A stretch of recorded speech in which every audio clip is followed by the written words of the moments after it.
Hi, my name is Julie Roos, and we're going to be talking about including English language learners in research and communication. I'm pursuing a master's in library science at UNT at the moment. I'm currently an instructional strategist in Clark County School District in Nevada, going into my 18th year. I'm certified to teach 712 English. My master's is from Western Michigan University in English literature, and I have a BS in education and English ed from Indiana University of Pennsylvania Cook Honors College. I taught for over 12 years in the 912 classroom at a school that was at or above 50% ELs the entire time I was there. And my current job requires that I teach other teachers how to incorporate strategies like English language learner strategies into their classrooms. So this is an area that I'm really comfortable, and I have some ideas on ways that we can incorporate this in our library space. So we're going to be looking at research tools for ELs, especially for newcomers, research supports for all ELs, and some communication tools that we can use with English language learners and their families, because that's a really important portion of making sure that students are successful in school. So starting with those research tools and looking at especially ways that we can use some of the tools that we have with newcomers. So research is really important in most middle school and high school classrooms. Including learners in the complete process is what we want to be able to do. And if we can meet newcomers at where they are, we can leverage skills that they may not yet have in English, but they did have in their home language, especially middle school and high school newcomers, right? A newcomer is defined as someone who's doing school in English for the first time, and most students who are entering the middle school or high school setting as newcomers attended school in their home language, are literate in their home language, and are just grappling with moving those skills over to English. So if we can take a little bit of that lift off of their plate, we're doing them a service, and we're making sure that they're included in the process so that they feel competent and capable, and we're moving everyone towards a college going atmosphere. So 85% of US schools were using Chromebooks by 2019. That number has only risen since the pandemic, and Google's native software allows users to set their languages, which allows all forms of communication across Google services to be delivered in that home language, including all search materials. So Google also runs Google Scholar, which opened in 2004 and has 100 to 160 million queries per day. It is the king of academic search at this point. Obviously, we have other systems that we use in the library, but they are not as nimble or adaptive in use in home languages as Scholar is, because as long as a student's Chromebook is set up in their home language, then Scholar is going to deliver those search results in the home language. And Scholar's database is enormous, multilingual, and multidisciplinary. So for meeting students where they are, most even English-speaking students begin their searches on Google Scholar. Then we are able to leverage that comfort to boost students' confidence, right? And that allows us to just get them further into the projects that we want them to be able to do than if we are forcing them to learn all of the academic vocabulary along with all of the academic skills all at the same time. We can lift a little bit and allow them to move forward while back filling some of those skills. But all ELs need some research support. All students need some research support, right? That's why we teach this. And especially with ELs, we need to have an understanding of cultural difference. Home cultures may have different ways of viewing academic articles than we do in English. So allowing students to search in their home language also allows us to put side by side some academic articles that were written in their home language and some academic articles that were written in English and begin to compare them.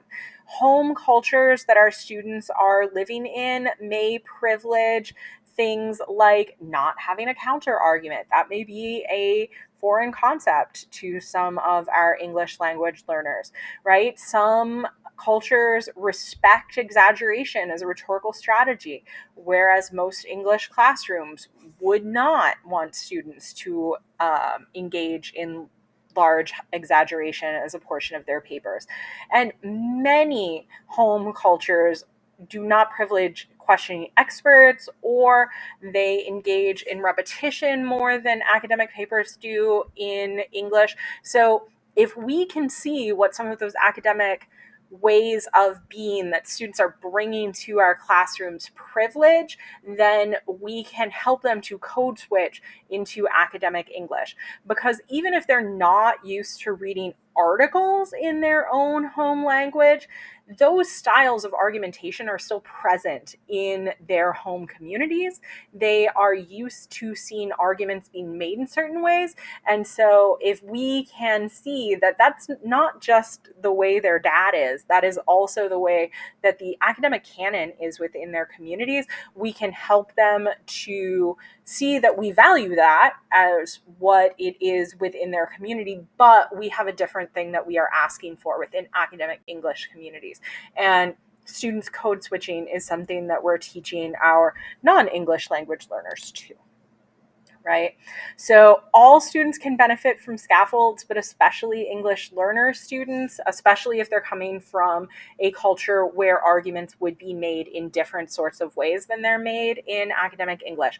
So we want students to be looking at things in groups, preferably mixed groups, where we have some students who are English language learners and some students who are non-English language learners, so that they can talk about the differences in what they're seeing within questions and look at some comfortable thesis or research questions that are on topics that they do understand, that they think they could come up with questions about. What are some questions that look too vague? What are some questions that look too specific? Where is that just right Goldilocks sort of a question that would be arguable and could have evidence to back it up, but also could have counter arguments made against it, right? So if they're practicing this with students who come from diverse linguistic backgrounds, then they're beginning to see how their models from their home language and the models from academic English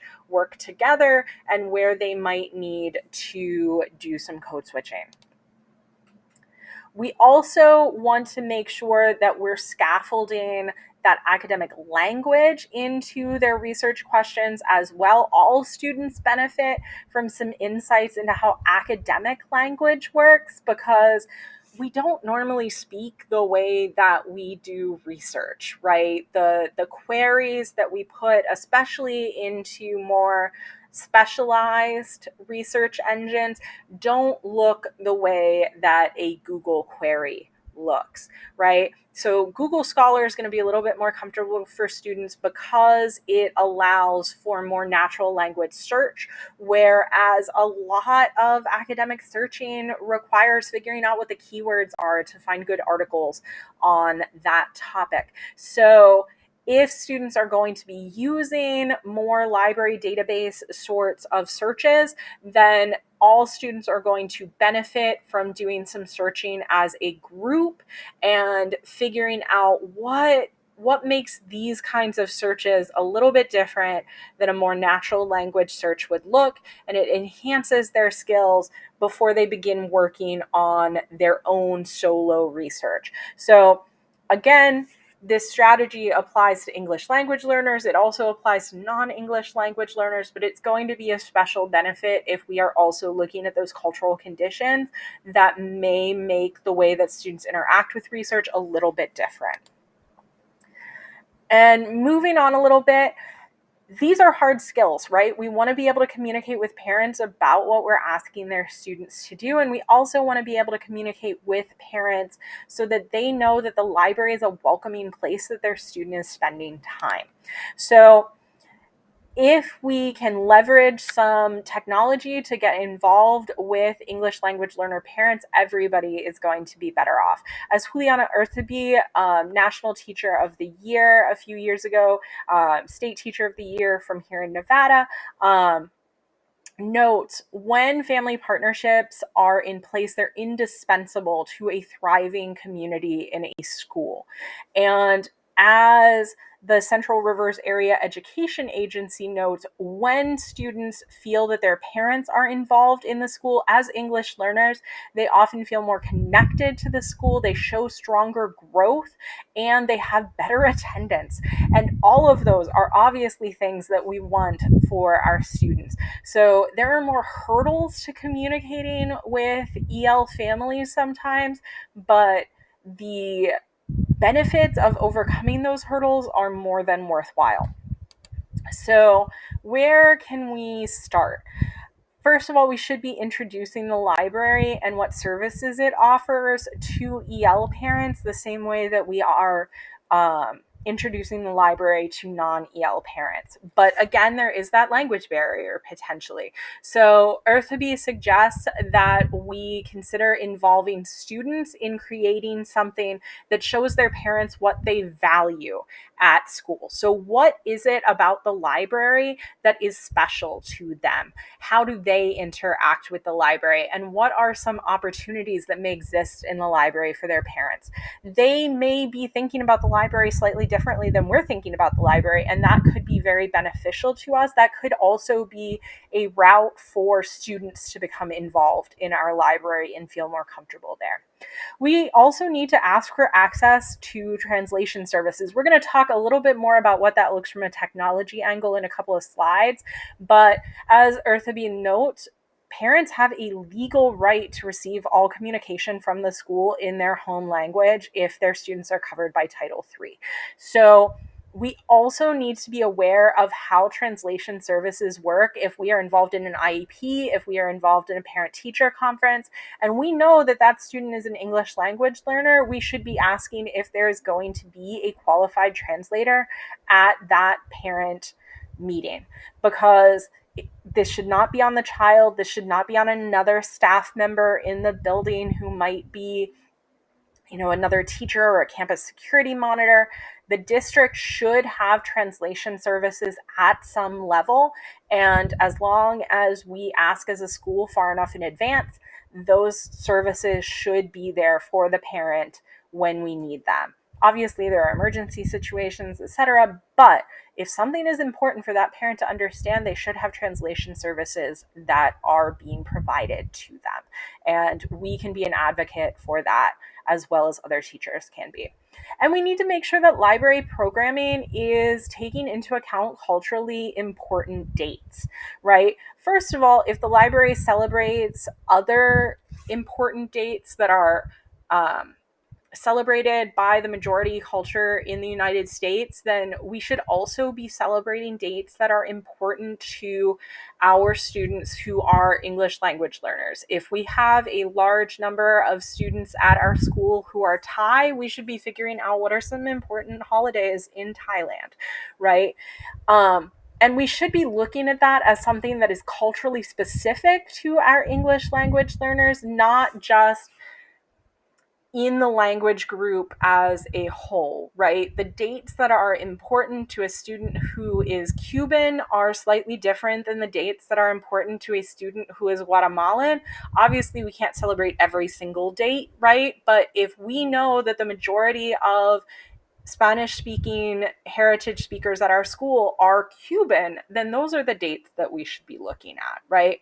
And we also want to ensure that we are not excluding any parents and families from important activities at the library due to the date upon which we scheduled them, right? We don't want a whole bunch of students to miss out on the Scholastic Book Fair we planned because we planned it for after school during Ramadan, and we have a large number of EL families who are refugees from Afghanistan or Iraq or immigrants from Indonesia, right? We want to make sure that all families are included in important celebrations. And so looking at those calendar dates that may be important to our students because they are ELs from certain places allows them to feel included and not excluded, potentially more importantly.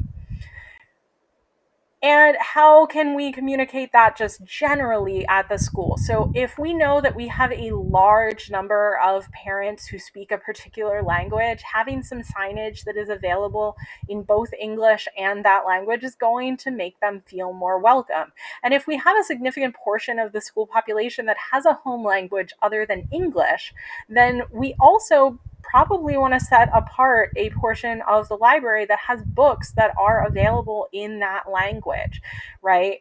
Um, I've been talking mostly about middle school and high school because that is where most of my background is. But my school also has a kindergarten library on campus because we have a kindergarten classroom.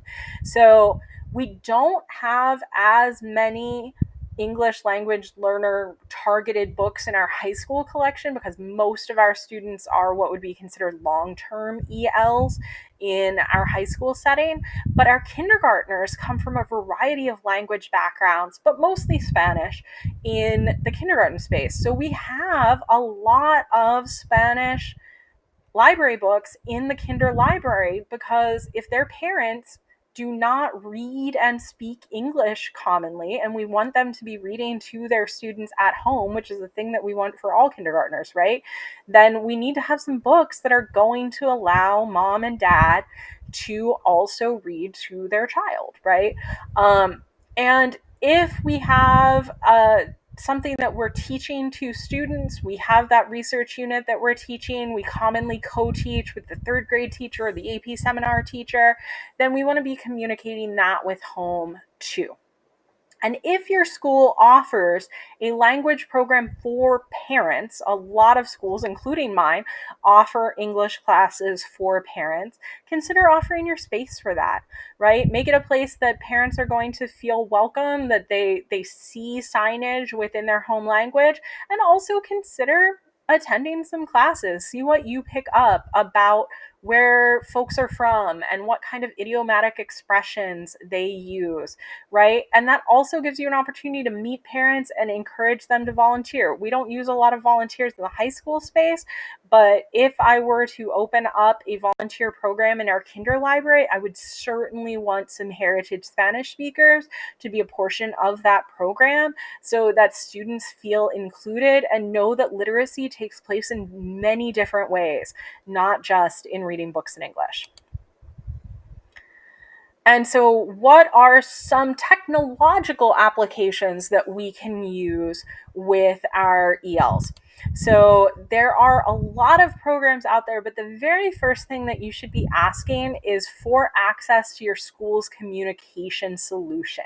So, my school uses ParentLink. I know a lot of school districts use ParentLink because it hooks right into the learner management system, and therefore you can communicate to all of the parents who are in your building all at one time and the students. ParentLink also allows you to message students directly, right? So ParentLink offers translation into any language that has been identified as a home language within your learner management system. So if there's only one family in your whole school who identifies their home language as Urdu, you are still going to have the option to send home that message in Urdu. So ParentLink is indispensable in that kind of everything is identified already by parents, seamless sort of way. And you can also see how many families identify as which home language to give you some idea of where your students are at when they go home, right? Obviously, we want to translate into the most common home languages, but we also want to check in on some of those other listed home languages. Hey, is your parent I speak some Arabic, and I know a lot of Arabs who are not literate in Arabic, right? So that might be their home language, that might be what they speak with their kids, but they actually read English. So sending home communication in that home language would not be as effective as sending home communication in Spanish. So we want to talk to our kids. We want to figure out, we want to talk to our parents. Would it be useful to have this communication sent home in this way, or would it not be useful to have it sent home in that way? We also want to make sure that that message is fully scripted before we translate it. If you change it in the main message in English and then you retranslate it, it will take out any changes that you made in the translation. So you don't want to have to do that again. You want to check that translation as much as is possible, especially if it's really important message, like calling for parent volunteers, because idiomatic expressions differ between languages, right? Parent link, like most translation services, when it says it's translating into Spanish, is translating into Castilian Spanish. And Mexican Spanish looks very different than Castilian Spanish does. And then you get into, Honduran Spanish or Guatemalan Spanish, and there are differences again. So you want to know who your Spanish speakers are and know what the idiomatic expressions look like in their version of Spanish. Like, ParentLink always translates email into the most formal version of email in Spanish. All of my parents who speak Spanish know what email is, and it's going to save me characters, right, which are very important in parent communication sometimes, to just say email. So talk to people who are familiar with your students' language groups, talk to people who speak that language within your school, and run some things by them. And then send all of your full school communications, your newsletters, your calendars, your announcements, using that school's communication channel so that parents know where to look for it and they're comfortable receiving it.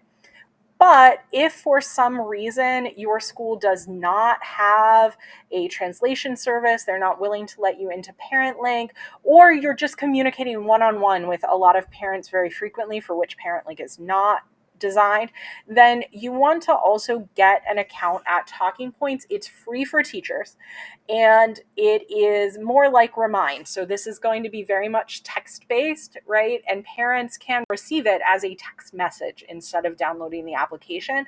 But whatever they set their home language as is what they're going to receive the Talking Points message in. So if you send a message to your volunteer group and you have 13 different home languages in that volunteer group plus English, it's going to send the message in English to everyone who said their home language is English, and it's going to send the message in those other languages to every parent who said that those were their home languages. So it translates what you say from the language you're comfortable in to the language they're comfortable in, and then if they reply, it translates it back. And it's really good at it, right? Like, some translation services are not, but Talking Points was designed by a graduate of American schools who is a Korean American, and she knows how difficult it was for her mom to get messages that were not in her home alphabet, right? Like, Korean doesn't look like English, and that she was translating for her mom a lot. So 150 plus languages, really solid translation, and fast. You can be having an almost real-time conversation with somebody in a completely different language, and it is free for all teachers. Now, it is also adopted by a lot of districts and schools, so it's worth it to talk to your tech person and see if there's a larger subscription, because that would probably have pooled in your school's parents so that you just need to choose who's going to be on your list. Whereas if you're setting up your own account as a teacher, you're going to need to invite parents to be a portion of it, like a Remind. So see if there's a larger solution out there, but if there's not, you still have access. So Today, we've talked about welcoming students into the world of research, some of the ways that that might look for our newcomers and our other EL learners by providing appropriate scaffolds and ways of including their parents. And Parent Link, again, can also include students. So if you have a large number of students who are newcomers, you can be sending them messages that are translated by Parent Link into their home language too. You could kind of use talking points that way, but it is meant to communicate between adults primarily. If you have any questions, my contact information is on the screen. Feel free to reach out to me. I'm more than happy to talk about these things. They're really important to making students feel like they can be successful at school and to including parents. Here are the references that I used so that you can go and take a look at them yourself if you're interested in these things. And I use Slides Carnival to put together the majority of this presentation. Thank you so much for hearing about these ideas, and I look forward to any questions that you may have.